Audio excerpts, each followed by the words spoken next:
स्वागत है बच्चों आपका।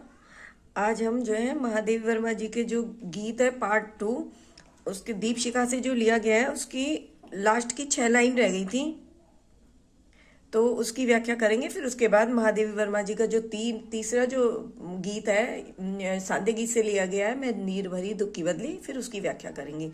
तो अब पहले दीपशिखा का जो लास्ट की लाइन रह गई है उसकी व्याख्या करते हैं। देखिए,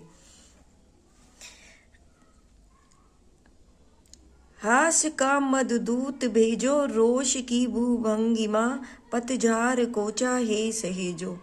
ले मिलेगा उर अचंचल, वेद ना जल, स्वप्न सतदल, जान लो वह मिलन एकाकी, विरह में है दुकेला।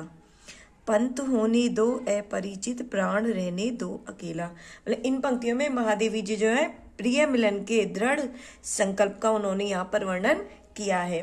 तो देखिए क्या कह रही है, हास का मददूत भेजो। तो कवित्री कहती हैं कि हे प्रियतम, चाहे तुम हास मतलब हास का मधुदूत यानी कि मधुर मुस्कान या सौंदर्य का दूत भेजकर मुझे आनंद प्रदान करो या मुझे अपनी ओर आकर्षित करो।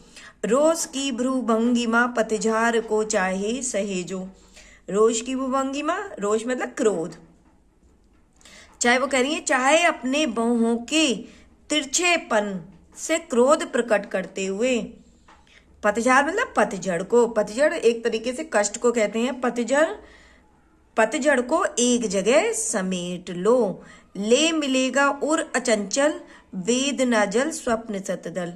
ले मिलेगा मतलब उनके कहने का तात्पर्य है महादेवी जी का कि चाहे तुम मुझ पर प्रसन्न हो जाओ, चाहे मुझ पर क्रोध करो, मुझ पर कोई असर नहीं होगा। ले मिलेगा उर अचंचल, वेद ना जल, स्वप्न सतदल।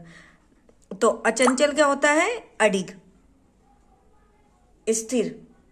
तो क्या करिए कि लेकिन मेरा जो निश्चल यानी कि अडिग क्या है? उर हृदय, जो मेरा जो अडिग हृदय है वो वेदना का जल और मेरे सपनों का कमल पुष्प लिए तुम्हारी सेवा में अवश्य उपस्थित होगा। क्या उपस्थित होगा? मेरा हृदय, मेरा अडिग हृदय, वेदना का जल और मेरे सपनों का कमल पुष्प लिए तुम्हारी सेवा में अवश्य उपस्थित होगा।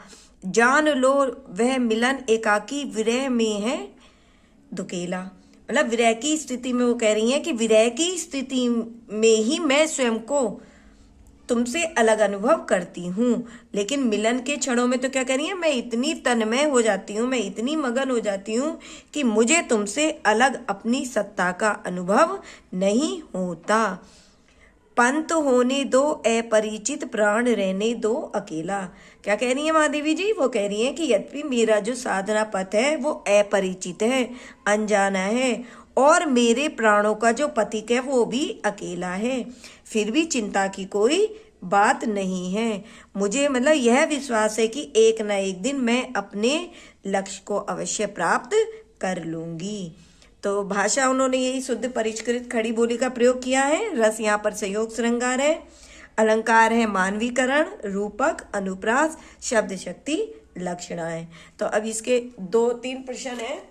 तो पहला प्रश्न तो आपको पता ही है। पहला प्रश्न है पद्यांश के पाठ और कवित्री का नाम लिखिए या उपयुक्त पद्यांश का संदर्भ लिखिए।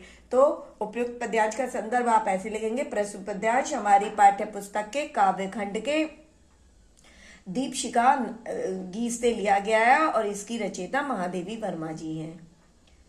ठीक है। दूसरा प्रश्न देखिए, रेखांकित अंशों की व्याख्या कीजिए। तो रेखांकित अंश की तो व्याख्या अभी मैंने पूरे की करा दी, 6 लाइन की करा दी।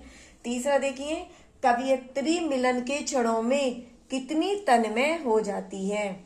तो कवित्री मिलन के क्षणों में इतनी तन्मय हो जाती है कि उन्हें अपने प्रियतम से भिन्न, अपने प्रियतम से अलग अपनी सत्ता का अनुभव ही नहीं होता और इस प्रकार वो एकांकनी बन जाती है। अगला प्रश्न देखिए, महादेवी जी को क्या विश्वास है। तो महादेवी जी को इस बात का दृढ़ विश्वास है कि एक ना एक दिन वे अपने प्रियतम को अवश्य पालेंगी। बच्चों, यदि मेरी वीडियो पसंद आई हो तो इसे लाइक करिए, शेयर करिए, सब्सक्राइब करिए। धन्यवाद।